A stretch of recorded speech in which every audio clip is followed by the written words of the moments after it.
S'aventurer dans l'univers de Dune pour la première fois est une expérience presque métaphysique, entre choc, émerveillement et découverte. Se laisser emporter à dos de verre des sables, fuir les tempêtes, conquérir les vastes étendues d'épices, se boucher les oreilles au son strident de la trahison, s'ouvrir complètement à l'étreinte des croyances religieuses des Fremen.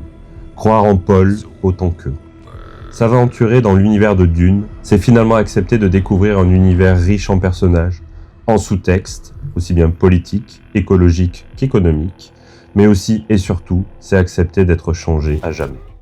Bonjour à toutes et à tous, on se retrouve aujourd'hui pour le deuxième épisode du Canapé de l'Imaginaire avec Thomas. Salut Thomas, comment vas-tu ? Bonjour tout le monde, bonjour Victoria, merci de m'accueillir une nouvelle fois, je suis vraiment ravi d'être là. Moi aussi, je suis ravi d'être là. Et donc, pour ceux et celles qui n'ont pas vu le premier épisode, le Canapé de l'Imaginaire, c'est deux amis qui se retrouvent pour discuter de leurs univers, de leurs œuvres préférées, au travers de leurs expertises principales, mais aussi de leur passion absolue pour les œuvres. Et donc, ces expertises principales, pour toi, ça va être plutôt les dimensions sociopolitiques, narratives et... Autour des œuvres en général, la manière dont elles ont été écrites et ce qu'on peut en ressortir d'intéressant. Et pour ma part, ce sera plus sur les dynamiques entre les personnages, que ce soit donc des dynamiques interactionnelles ou aussi des dynamiques d'évolution interne que traversent les personnages avec une petite sélection. Donc c'est un petit peu ce qui va nous différencier d'une lecture un peu classique, critique un peu classique d'une œuvre, comme on pourrait le voir dans d'autres formats. Voilà, donc ravi de se retrouver pour parler aujourd'hui d'une œuvre majeure de la science-fiction. Oui, c'est le cas de le dire. Voilà, donc il s'agit de l'ouvrage Dune, écrit par Frank Herbert. Le premier tome a été écrit en 1965 et traduit en français à partir de 1970. Et je sais pas combien de tomes il y a. Alors il y a en effet 6 tomes dans la saga écrite par Frank Herbert, l'auteur original, mais son fils a ensuite repris le flambeau et a depuis écrit des dizaines et des dizaines d'ouvrages qui viennent compléter un petit peu la mythologie de l'univers. Ok, très clair. Donc c'est vraiment un univers qui est très riche, gigantesque aussi, et on en a quand même récemment beaucoup entendu parler avec la nouvelle adaptation par Denis Villeneuve de l'adaptation cinématographique. Exactement. Donc de Dune, qui reprend jusqu'à présent le livre 1. Ouais, en 2 parties. En 2 parties, et dont le livre 2 sera à nouveau adapté, sera adapté fin 2026. C'est ça, le film a fini d'être tourné, et on est parti pour une sortie décembre 2026, du coup, d'une partie 3, qui représente en effet le second tome de la saga. Voilà. Donc aujourd'hui, dans cette vidéo, on va parler principalement des livres, en tout cas du livre, du tome 1, et on pourra faire des parallèles avec le film. Hein. Que j'aime personnellement beaucoup. Et donc voilà. Au niveau de la structure de la vidéo, on va vous parler un petit peu de ce qu'on a pensé de cette œuvre-là. Donc une critique un peu générale sans spoil, et ainsi qu'une note qu'on lui attribue. Ouais, bien sûr. Voilà.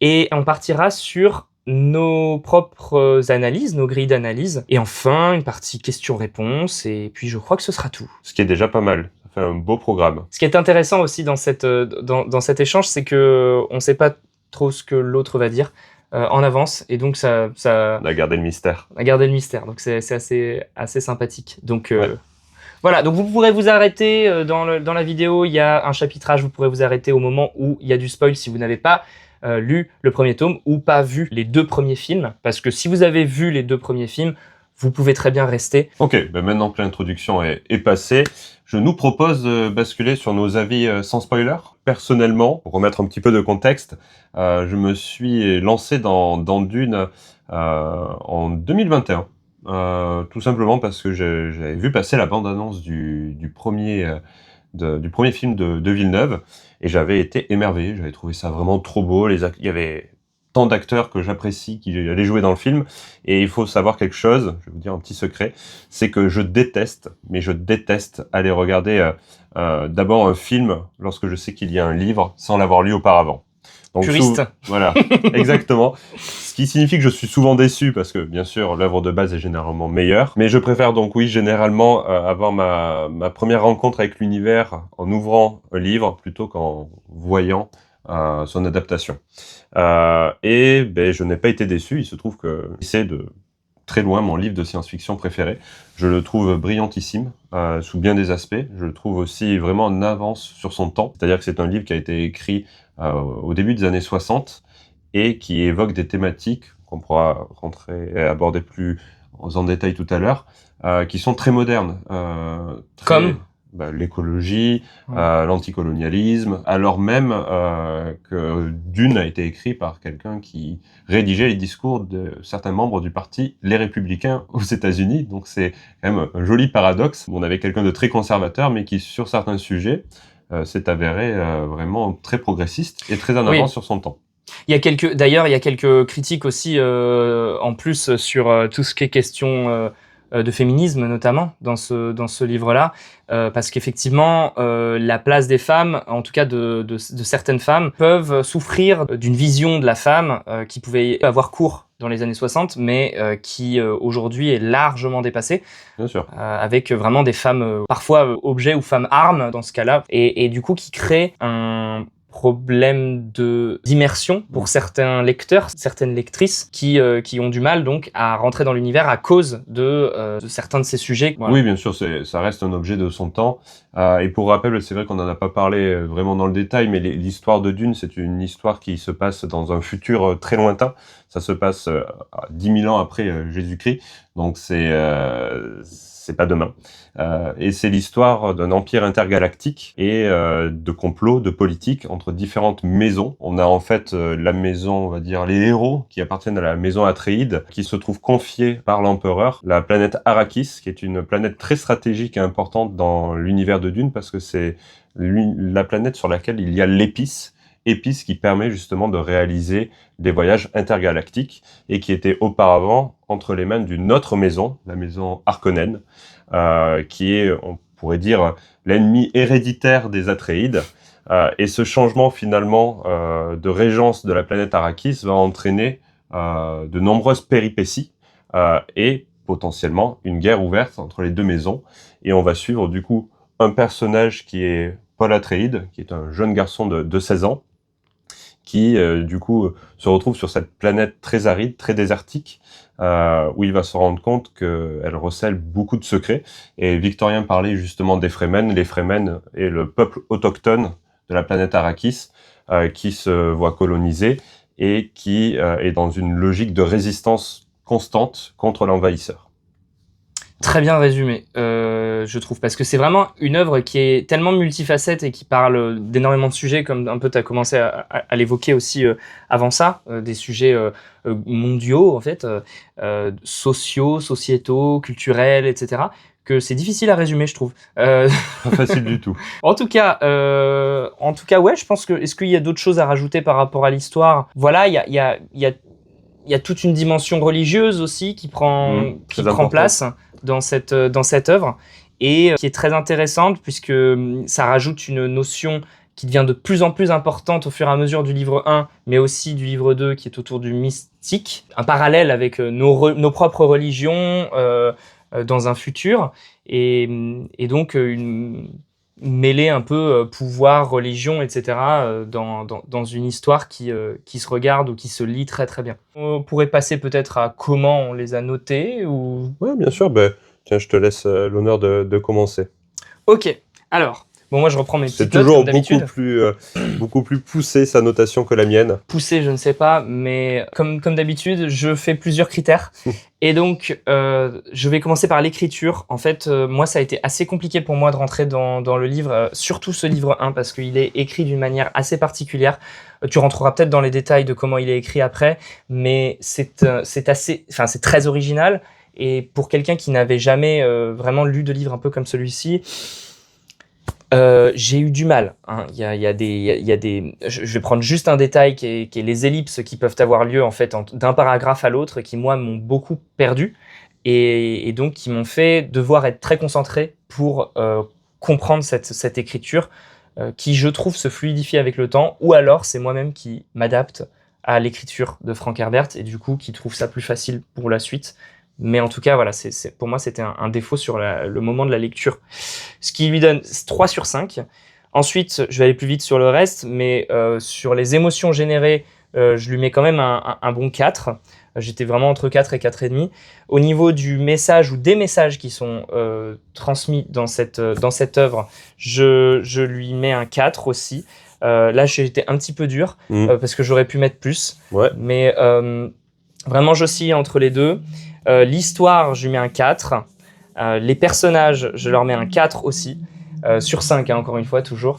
Donc, ce qui nous fait une note, on va dire, si je suis dur, à 7,6 sur 10 spécifiquement.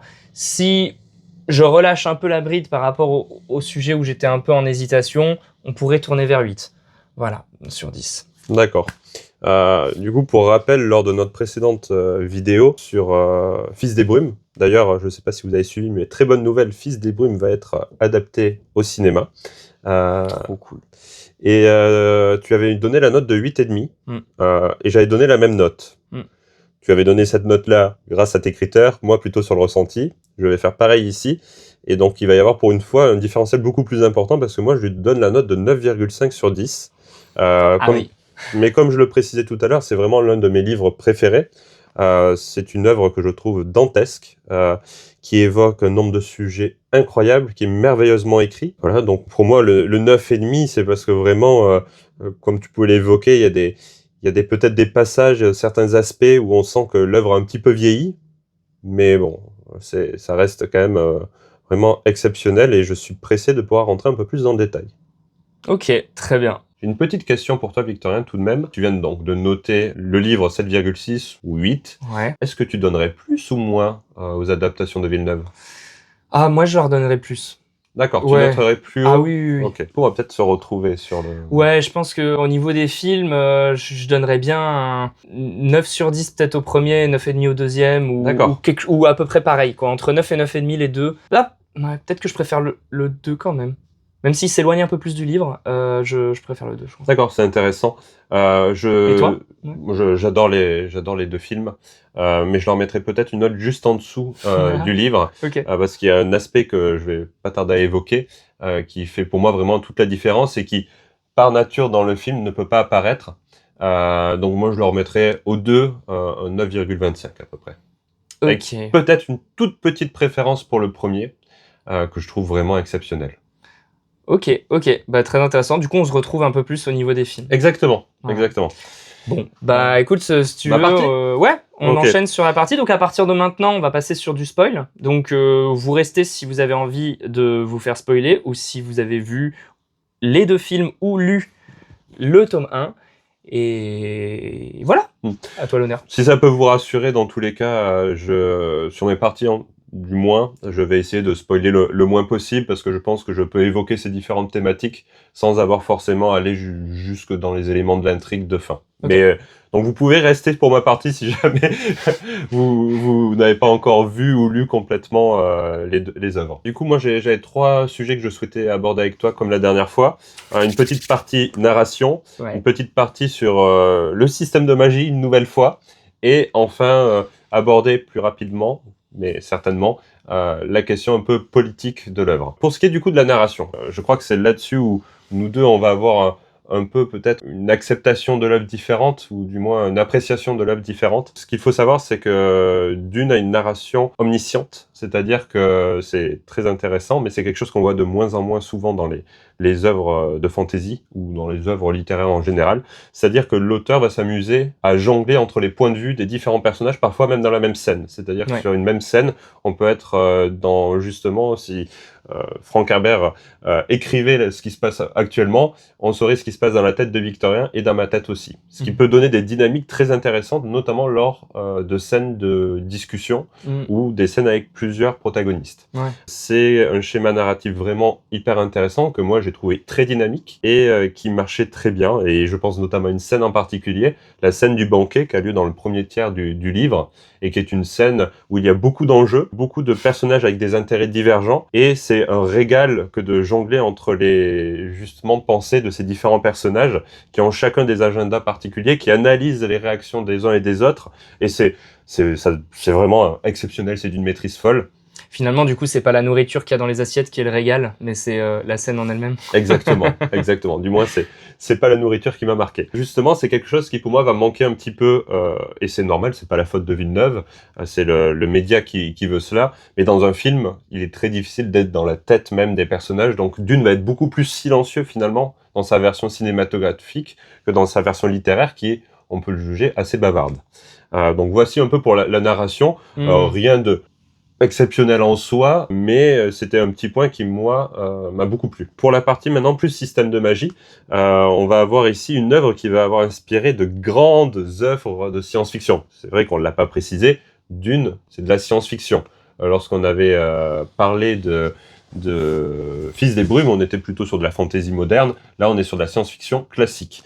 Même si moi, j'indiquerais qu'on est sur de la sci-fantasy, parce que même si on a un cadre de science-fiction, des planètes, le futur, il y a aussi des éléments, on va dire, de magie. Et cette magie, elle est reflétée par Paul, par les Bene Gesserit, qui ont des pouvoirs. Ces pouvoirs, ils sont majoritairement télépathiques, c'est-à-dire que Paul, par exemple, est capable, comme sa mère, de manipuler d'autres personnes en leur ordonnant des choses, et ces autres personnes vont s'exécuter. Par exemple, si je demandais à Victorien de vous faire coucou, Victorien vous ferait coucou. Dis coucou à la caméra. Coucou à la caméra! Fais un geste de ta main. Fais coucou de ta main. Voilà. Donc c'est un système de magie, on va dire, très classique, avec qui peut être dopé par la consommation d'épices, et qui va d'une... Le curry, par exemple, mais aussi le curcuma.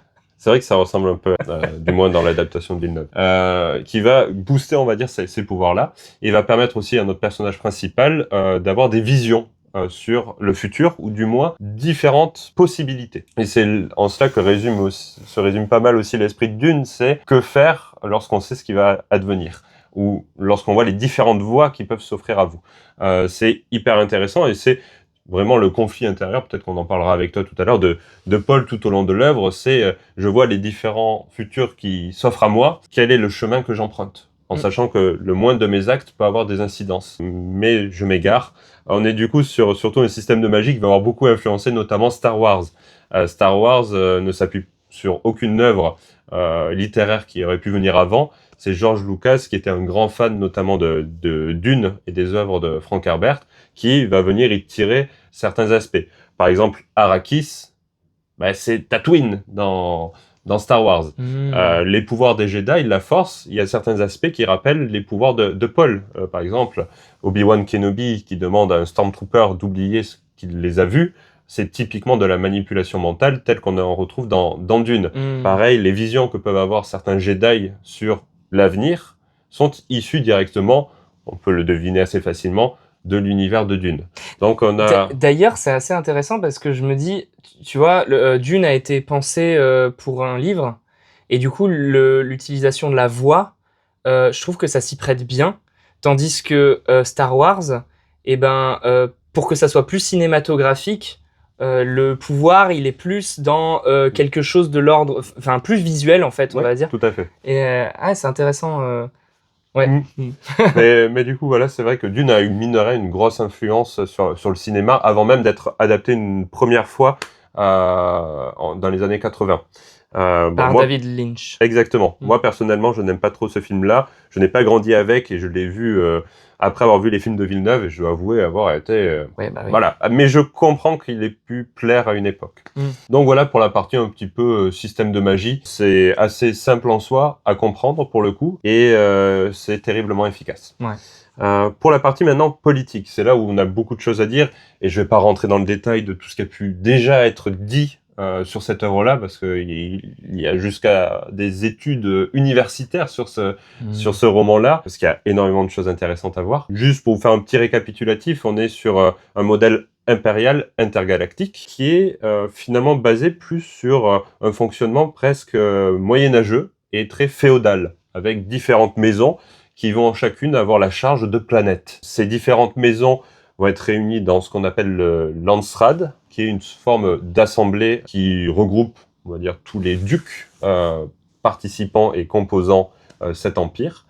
Et on a après, en troisième partie prenante, on va avoir la guilde intergalactique. Et cette guilde des marchands, c'est la guilde qui permet à ces différentes maisons de voyager efficacement au travers de l'univers. Sans la guilde, tout simplement, il n'y a pas d'empire. Donc c'est un univers qui est plus finalement à la Game of Thrones qu'à notre politique un peu contemporaine. On va avoir vraiment cet aspect des maisons, cet aspect des jeux du trône, et c'est ce qui en fait tout le sel personnellement, je trouve. Sur un fond assez simple, on va avoir des implications politiques, géopolitiques, beaucoup plus complexes, qui sont, pour moi en tout cas, un vrai régal à suivre. Je sais pas si toi, justement, c'était quelque chose qui t'avait un peu parlé, cet aspect un peu plus politique de l'œuvre, un peu plus géopolitique, même avec cette notion et cette importance du contrôle de l'épice, qui va être finalement le pétrole, on va dire, de cette œuvre.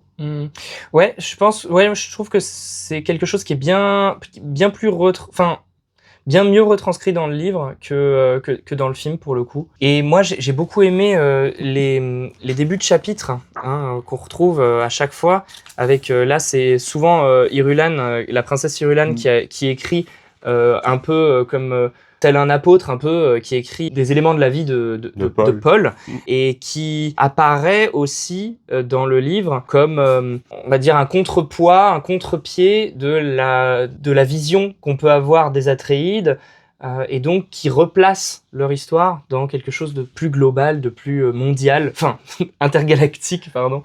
Et ça je trouve ça intéressant la manière dont c'est intéressant ce que tu dis parce qu'en effet une fois que nous on suit notamment Paul et du coup on a une vision très microscopique, on voit en fait les conséquences des complots, on voit les conséquences de tout ce qui se passe autour, mais par juste le prisme de Paul.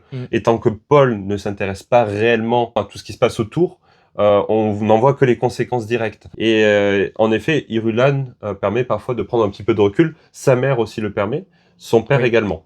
À noter également sur la politique de manière générale, Herbert était quelqu'un qui, par sa vie professionnelle, avait pu y toucher. Il écrivait les discours de certains membres du Parti Les Républicains. Donc il avait pu voir un peu ce que pouvait faire le pouvoir sur un homme. Et il a une vision très négative de cela. C'est-à-dire que pour lui, le pouvoir va vraiment faire ressortir ce qu'il y a de pire chez l'être humain, et notamment le pouvoir politique. C'est pour ça que la majorité des personnes au pouvoir dans l'œuvre de Dune font les mauvais choix ou font des choix qui vont causer la mort de milliers, voire de centaines de milliers, voire de millions de personnes. Les Harkonnen sont l'image par excellence, la caricature totale. Ce sont vraiment les méchants. Ils sont très artificiels, leur monde est artificiel, eux-mêmes le sont. Ils représentent l'industrialisation du monde, la pollution, la corruption, et ils sont vicieux, la vilainie. Ils représentent vraiment ce qu'il y a de pire dans la politique et dans l'être humain. De l'autre côté, on va avoir le duc Leto, qui, en dépit du fait qu'il soit un duc, et en dépit du fait qu'il soit le maître de plusieurs mondes, on va le dépeindre de manière beaucoup plus magnanime, beaucoup plus juste, beaucoup plus bon. Et c'est d'ailleurs pour ça qu'il meurt. C'est-à-dire qu'on ne peut pas avoir autant de pouvoir et se permettre d'être bon. L'œuvre de Herbert nous le montre, ça le tue directement. Et ensuite, on va voir Paul, du coup, qui va être positionné un petit peu entre ces deux mondes. Paul, ça va être le mix parfait entre la bonté et l'idéalisme de son père et le réalisme dur et froid des Harkonnen. Et c'est ce qui va l'amener, en soi, à triompher. Mais c'est hyper intéressant. Juste, je vais dire quelques mots là-dessus parce que c'est quand même le cœur aussi de cette œuvre. Herbert était passionné par les questions écologiques, notamment parce que il avait voulu écrire un papier sur justement le fait que les dunes je crois que c'est dans l'Oregon, en gros des dunes qui prenaient plus de place, et le papier n'avait jamais pu être publié, mais ça lui avait donné l'idée d'aller écrire quelque chose sur le sujet, d'où Dune, et son propos écologique est très intéressant. Il y a la notion bien sûr des hydrocarbures, qui sont aussi ici représentés par l'épice. Il y a Ah ouais, j'avais pas du tout... Oui, c'est complètement évident en fait, maintenant. Ouais.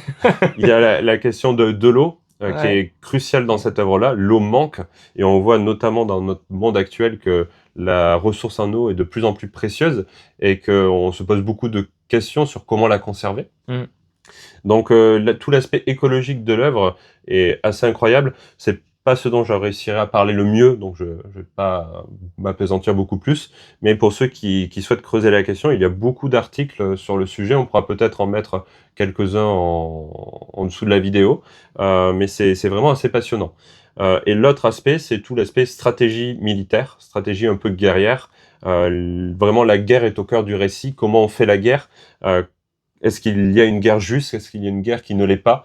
Il y a même la question de la guerre sainte qui était évoquée au travers des Fremen, qui, à l'époque, n'avait pas forcément la même connotation qu'elle peut l'avoir aujourd'hui par rapport à ce qu'on voit même dans notre monde actuel.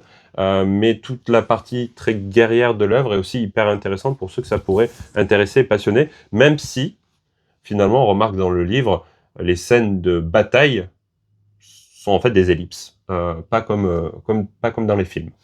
Oui, c'est vrai. Donc voilà, pour moi, j'aurais pu évoquer également peut-être la partie messianique autour de Paul. Je ne sais pas si c'est quelque chose que toi tu aborderas après, mais il y a aussi toute une critique du Messie, de la figure du guide qui est à la frontière de celle du tyran. Donc Dune est très riche et il y a beaucoup trop de thématiques et de choses passionnantes à voir, dire, discuter pour que nous on puisse vraiment le faire rentrer dans cette petite vidéo là. Mais en tout cas on serait ravis d'en discuter avec vous en commentaire si vous avez des lectures ou des visions que vous souhaiteriez partager avec nous. Ouais, et d'ailleurs, moi, ce qui m'a plu encore plus dans le tome 2, on va pas aller dans le spoil de ce tome 2, mais c'est qu'on va encore plus dans cette dimension religieuse. Et enfin, ces dimensions religieuses sont encore plus mises en avant. Et franchement, moi, je trouve que cet absolutisme religieux est intéressant à voir, en fait, en tout cas à lire dans le tome 2. Parce qu'en effet, ce qui est très intéressant, c'est qu'on a au moment du début du récit du tome 1, un empire qui se base plutôt sur de la légitimité étatique, tandis que très clairement, ce vers quoi on bascule avec Paul qui arrive au pouvoir, on est sur, pour le coup, un régime qui base toute sa légitimité sur le religieux et la conquête guerrière. Le religieux et le charisme, tandis que avant c'était un peu plus féodal. C'était un état de fait. C'était l'empereur qui était au pouvoir et sa famille le restait. Voilà, c'est ça. Tout à fait. Donc assez intéressant ce déplacement aussi vers un fanatisme religieux et vers donc une extrémisation du religieux dont on peut faire aussi des parallèles dans notre histoire et dans notre histoire, que ce soit récente ou plus ancienne. Et donc ça c'est intéressant aussi qu'il ait évoqué ces sujets-là. On l'a pas encore abordé, mais il y a tout un pan du récit qui tourne autour d'une prophétie fabriquée de toutes mains par, je sais pas si c'est la bonne expression de toutes mains, mais de toutes pièces. Voilà, j'ai fait une spéciale Thomas, vous apprendrez à me connaître, je mélange les expressions. Donc fabriquée de toutes pièces par l'ordre des Bene Gesserit, qui est un ordre féminin qui a pour ambition de manipuler les puissants et surtout faire émerger le Kwisatz Haderach.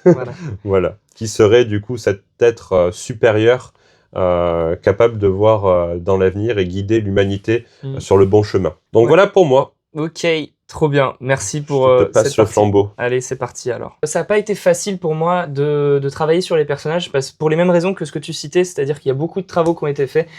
Et c'est difficile de rester pertinent et de dire des choses aussi qui changent un peu de ce qu'on peut entendre d'ordinaire sur l'œuvre qui est Dune. Mais on va essayer, et donc je vais évoquer 2 personnages principalement. Donc on va prendre à peu près le même système que j'avais pris par rapport à Fils des Brumes.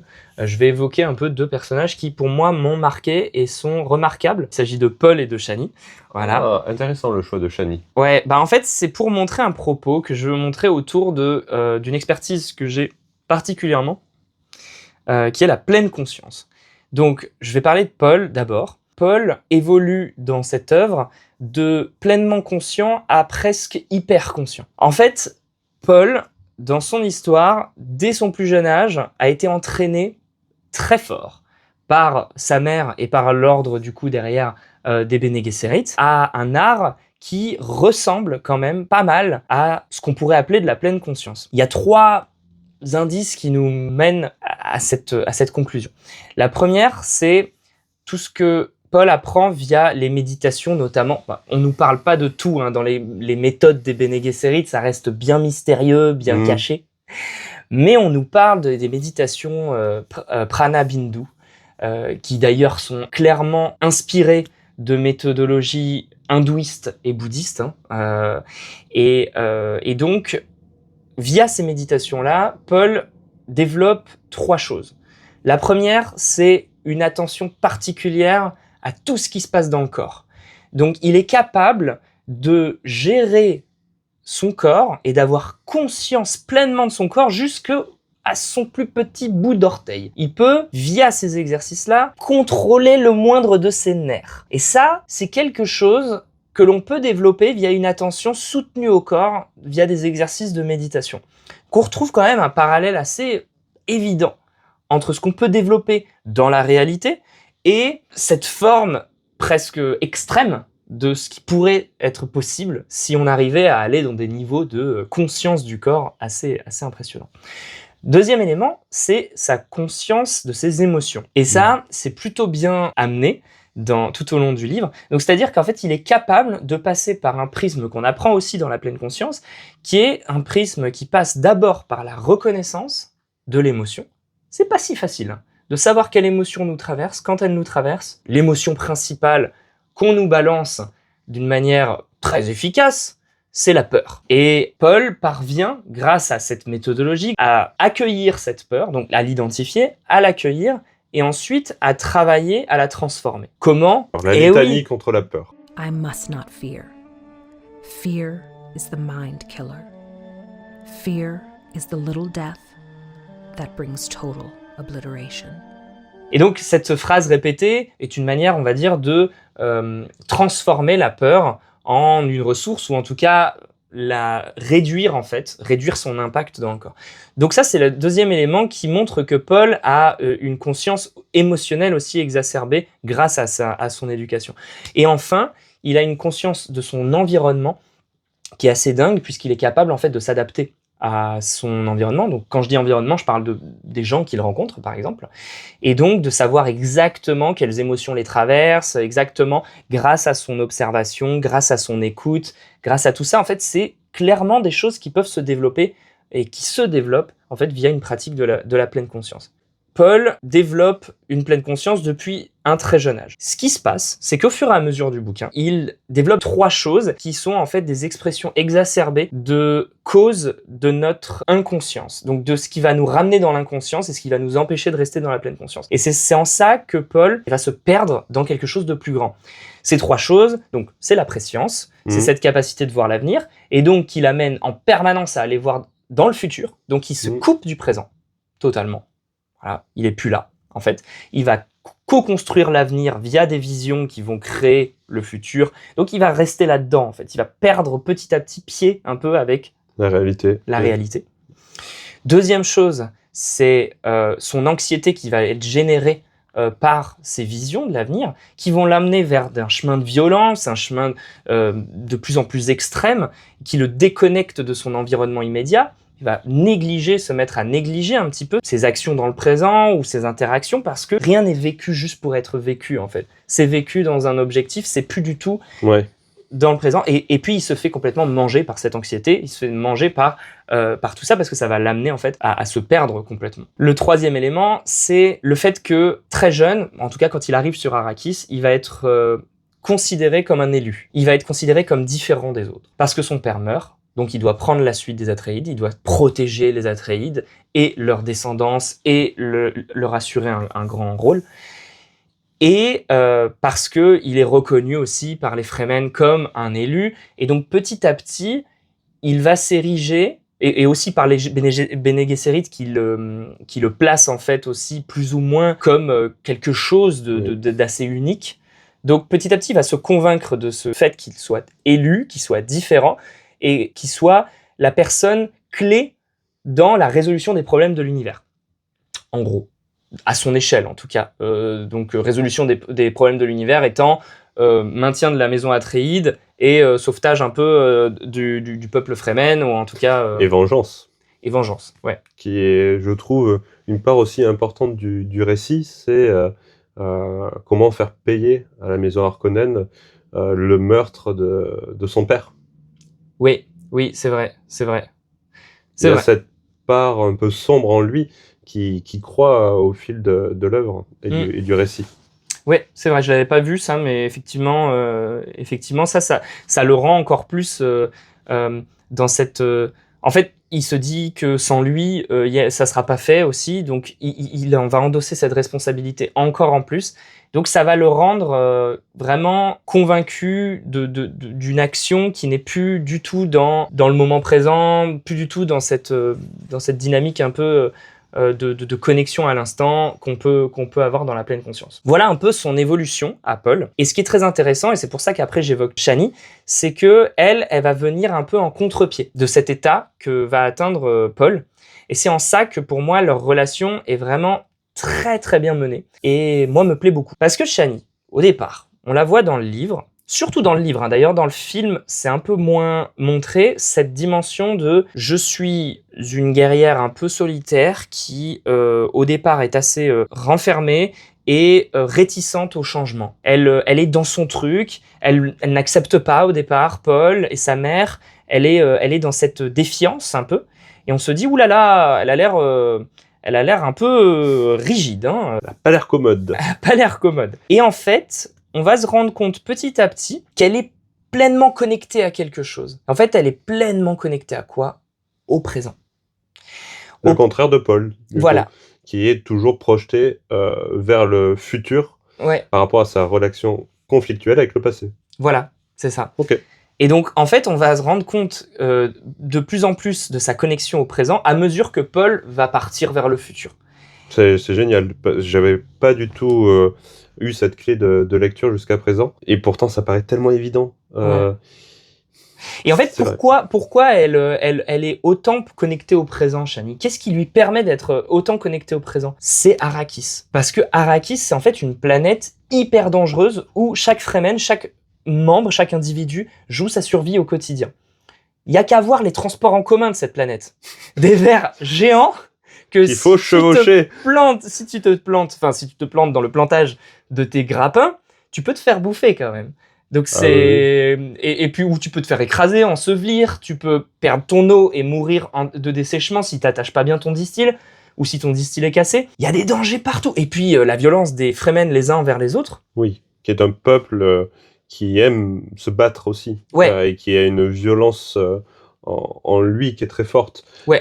Mais c'est vrai que pour revenir sur les transports en commun de la planète Arrakis, on a en effet les méchants colonisateurs avec leurs hélicoptères, leurs avions hyper technologiques, et de l'autre côté, on a du coup les autochtones qui chevauchent des vers de sable monstrueux et qui peuvent, quand ils le souhaitent, les utiliser comme des armes aussi. C'est assez incroyable. Oui. On a d'un côté l'envahisseur qui est violent en utilisant l'artificiel, la technologie, et de l'autre, on a les Fremen qui le sont en utilisant, eux, la nature et leur planète qu'ils connaissent sur le bout des doigts. Donc, oui, mais qui est par nature hyper dangereuse. Cette nature. D'ailleurs, le peuple Fremen est à l'image de la planète sur laquelle ils vivent. Complètement. Et ils ont aussi ce rêve assez incroyable d'une écologie nouvelle, d'un reverdissement de leur planète. Complètement. Ouais, et donc voilà un peu au niveau de Shani qui fait qu'en fait elle est obligée de vivre dans le présent. Elle est obligée de vivre au jour le jour, à la minute en fait près, parce que si elle veut survivre, il faut qu'elle soit vigilante à chaque instant. Il faut qu'elle vive vraiment au présent. Donc à chaque fois que Paul part dans des élucubrations du futur, elle, on sent qu'elle se renferme parce que pour elle ça lui parle pas du tout, cette vision prophétique. On va au-delà, en fait, un peu de ce qui est dit dans le film ou dans le livre, de manière pure et dure. Ça va vraiment dans la personnalité des deux. Ouais. Et on voit donc que Shani, en restant connectée au présent, elle ne peut pas abonder dans le sens des visions de son amant. Donc voilà. Et là où je voudrais terminer sur ce sujet entre Shani et Paul, c'est que c'est une relation qui fonctionne très bien et qui est très bien menée parce que on n'est pas dans une dimension de il y en a un qui va sauver l'autre, qui va vouloir sauver l'autre. En fait, ils se respectent tous les deux dans leur manière, même si ils apprécient pas pour eux-mêmes d'adopter la manière de penser de l'autre, ils se respectent tous les deux dans leur manière de percevoir le monde. Et Shani, elle va pas chercher à imposer sa vision du présent à Paul, elle va rester axée. Et finalement, par cette solidité qu'elle a, elle lui permet de garder un filin d'attachement au présent à Paul. que si elle n'était pas là, elle n'était plus là, il serait en permanence dans le futur sans être ancré dans aucune réalité que ce soit. On le voit aussi avec le fait que finalement, le fait qu'ils aient un enfant, etc., les amène à... Enfin, l'amène lui, en tout cas, à rester à minima connecté au présent, parce que l'enfant, le fait d'être parent, ça t'oblige à être dans le présent. Ils n'ont pas d'enfant dans le premier. Si, c'est dans l'adaptation cinématographique qu'on ne voit pas l'enfant. Non, il meurt. Oui. Dans le livre, il naît, il meurt. Oui. Dans le film, Il ils y en n'ont a pas d'enfant. Ils n'en parlent pas. Ouais, voilà, Oui. c'est ça. Donc voilà, donc en fait, dans cette relation, c'est ça, c'est là où c'est bien amené, c'est qu'à la différence de beaucoup d'histoires d'amour dans des livres, où on va avoir un sauveur qui va amener l'autre à rationaliser l'autre ou le ramener sur le droit chemin, bah là, en fait, on a un respect de par ces deux personnes, de leur chemin individuel à chacun. Et ça, je trouve ça très, très bien fait. Donc, à nous de choisir maintenant si on préfère vivre plutôt comme Paul, plutôt comme Shani, ou alors plutôt comme un mélange des deux, parce que finalement, il y a des aspects positifs dans leur manière de voir le monde à tous les deux. Et donc, je pense que c'est là où je voulais en venir. C'est une très bonne lecture. Moi, pour Shani, il y a une phrase que j'aime beaucoup de Jessica à la toute fin. Je vais essayer de la retrouver rapidement. Donc cette citation de Dame Jessica, c'est vraiment les dernières phrases du roman, elle est assez incroyable, elle s'adresse à Shani et elle dit « Pense à cela, Shani, pense à cette princesse qui portera le nom, mais qui sera moins qu'une concubine, qui ne connaîtra jamais un instant de tendresse avec l'homme auquel elle est liée, alors que nous, Shani, nous que l'on nomme concubine, l'histoire nous appellera épouse. » Et je trouve que c'est assez incroyable parce que ça fait écho aussi à ce que vivait Dame Jessica, qui n'était pas mariée au duc Leto et qui avait eu Paul en dehors des liens du mariage. À la fin du tome 1, du coup, Paul va épouser la princesse Irulan, la fille de l'empereur, pour asseoir son emprise sur l'Empire et le monde. Et c'est assez fort parce que Dame Jessica et Shani, depuis le début, se tirent un peu dans les pattes l'une de l'autre, avec notamment Dame Jessica qui espérait que son fils épouserait quelqu'un de plus haut standing qui lui donnerait un avantage politique et qui permettrait aussi de continuer le travail et le programme génétique commencé par les Bene Gesserit. Ouais. Donc c'est assez intéressant et on voit qu'à la fin des fins, Dame Jessica a beaucoup de respect finalement pour Shani parce qu'elle voit en elle finalement un reflet de sa propre vie. Ok, bon bah très bien, je pense qu'on va pouvoir passer à la partie suivante. Mais réponds, voyons. On va commencer par la question classique. Quel est ton moment préféré du roman ? Mon moment préféré du roman...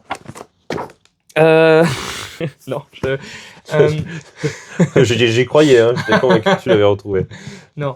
Mon moment préféré, en vrai, je pense que j'ai beaucoup aimé deux moments, et encore plus dans les films, pardon.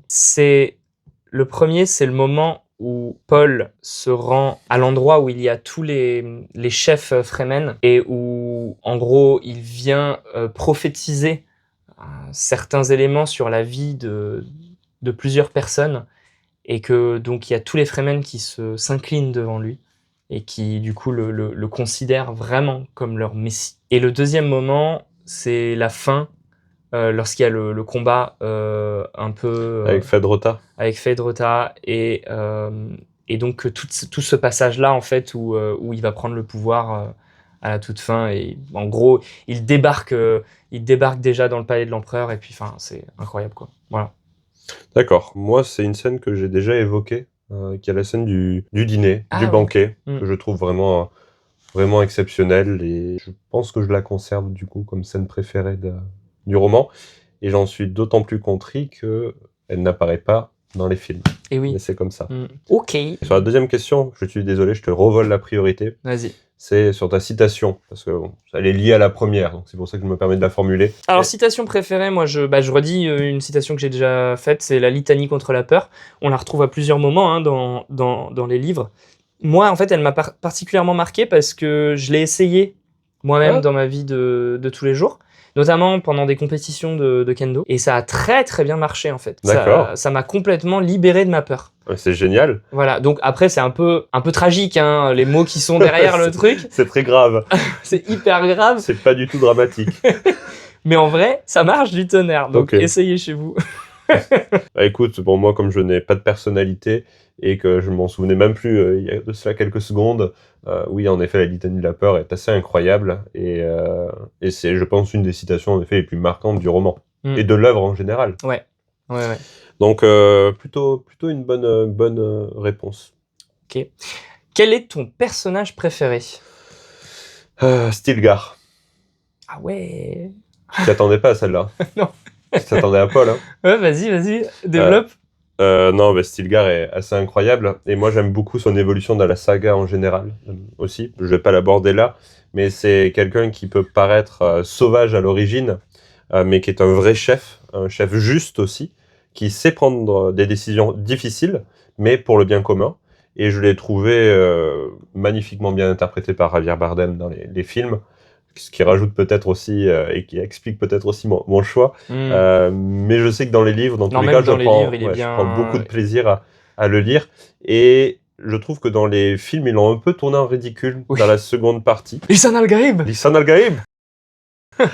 Mais alors que dans les livres, il reste justement une boussole aussi pour Paul. Tu évoquais justement Chani tout à l'heure, qui est resté dans le présent. Stilgar, c'était aussi la personne qui est restée ancrée dans les intérêts de son peuple et qui s'assurait que la folie des grandeurs de Paul n'allait pas impacter les Fremen de manière trop négative. Donc moi, c'est un personnage que j'adore du début à la fin. Ok. Avec Dame Jessica, que j'aime aussi beaucoup. Moi, je pense que c'est Chani. Je Ok. pense que c'est Chani parce Moi aussi, que... j'aime beaucoup les Pokémon Shiny.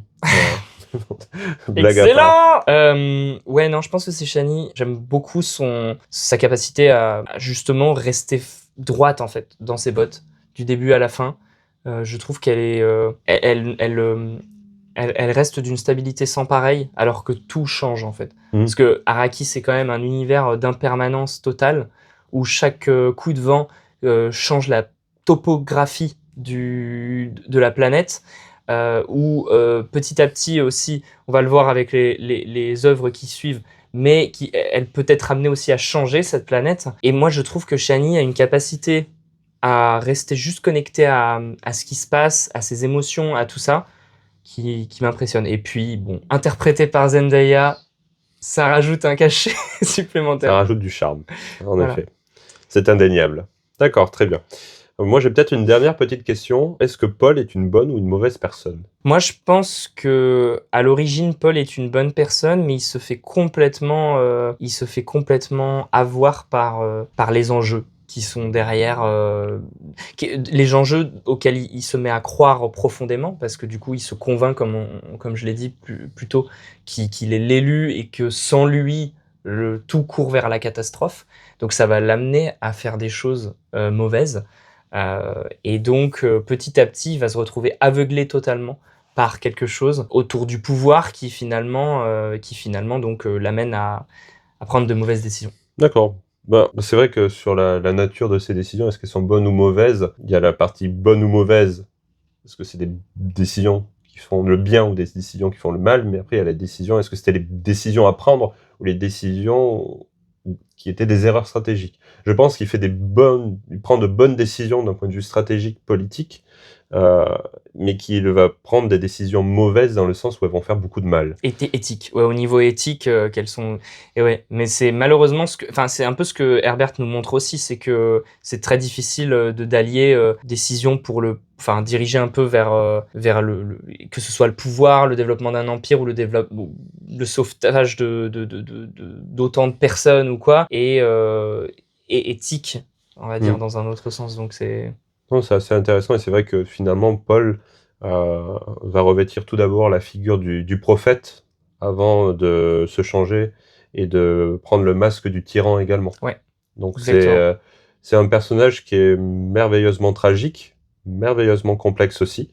Il y a beaucoup de choses à dire autour de ce qu'il fait, de ses décisions et de sa trajectoire, mais qui est un personnage que j'aime énormément également et il faut avouer que, notamment dans les films, on serait prêt à le suivre.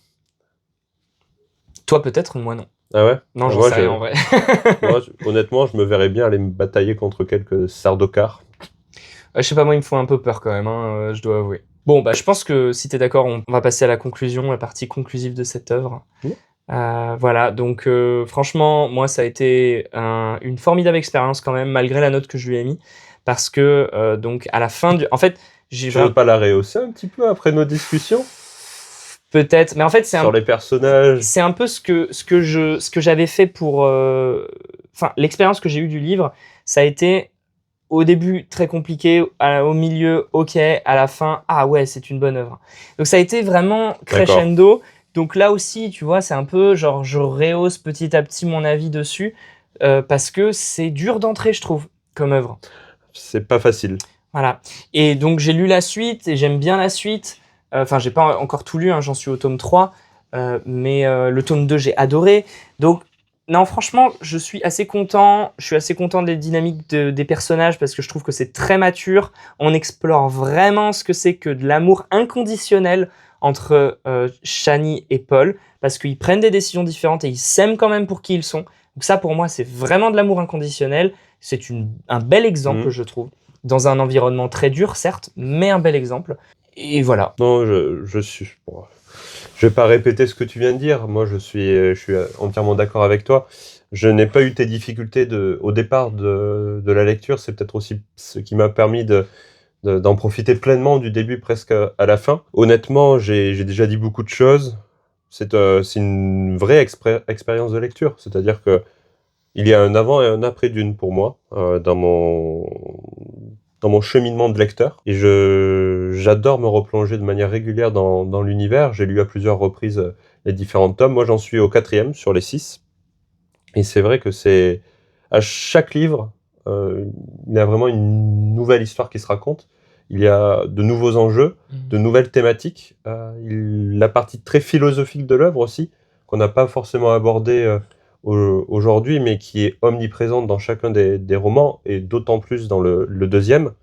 C'est des choses qui me parlent tout particulièrement. Je prends un plaisir fou à lire ces romans, parce que intellectuellement, ils m'interrogent. C'est pas uniquement, comme par exemple avec du Sanderson, de l'émerveillement ou du plaisir brut de lecture parce qu'il y a des personnages attachants, parce que l'action est exceptionnelle. Avec Dune, on a certes ça, mais on a surtout autre chose. On se pose des questions. On a des traités sur l'écologie, Exactement. traités sur machin. Ouais. On a l'impression vraiment presque parfois de lire un article de philosophie politique qu'on aurait pu lire nous lors de nos études. C'est vrai. Et c'est vraiment passionnant. Et je dois dire une chose, sur certains aspects, Frank Herbert me paraît même plus juste que certains des sociologues politiques que l'on a pu étudier nous dans le cadre de nos études. Vraiment, je le trouve d'une pertinence assez folle. Je ne suis pas toujours d'accord avec sa vision un peu nihiliste des choses, mais il faut reconnaître que l'œuvre est grande, le propos l'est aussi, et que, mon Dieu, que c'était en avance sur son temps, vraiment, je le répète. Donc non, pour moi, je maintiens ma note de 9,5 et je ne saurais que conseiller fortement, pour ceux qui n'auraient que vu les films, de tenter aussi l'aventure des livres. Ouais, bah écoute, c'est très bien dit. Et là, je vois que dans les dernières éditions, qui avaient été éditées un peu avant, je crois, la sortie du premier film. C'est ça, ou en parallèle, du moins. Ouais, on a une préface qui est faite aussi par Pierre Bordage, donc je me permets d'en profiter pour saluer Pierre Bordage qui est décédé rendre hommage. Rendre hommage, effectivement, oui, saluer, c'est un peu tard. Peut-être que tu pourrais dire qui est Pierre Bordage pour ceux qui ne le connaissent pas. Bah, Pierre Bordage est un très grand auteur de science-fiction français. Oui, c'est un des grands maîtres français, en effet. Voilà, donc il a écrit énormément de bouquins et il y a des rééditions là dernièrement, notamment en son hommage. Donc foncez le lire. Bon, bah je crois que c'est terminé pour notre deuxième épisode du canapé de l'imaginaire. J'espère que vous avez passé un bon moment avec nous. Retrouvez-nous aussi sur nos pages Instagram, La Plume Fantastique et Le Passeur d'Imaginaire. Et n'oubliez pas de rester curieux de tout.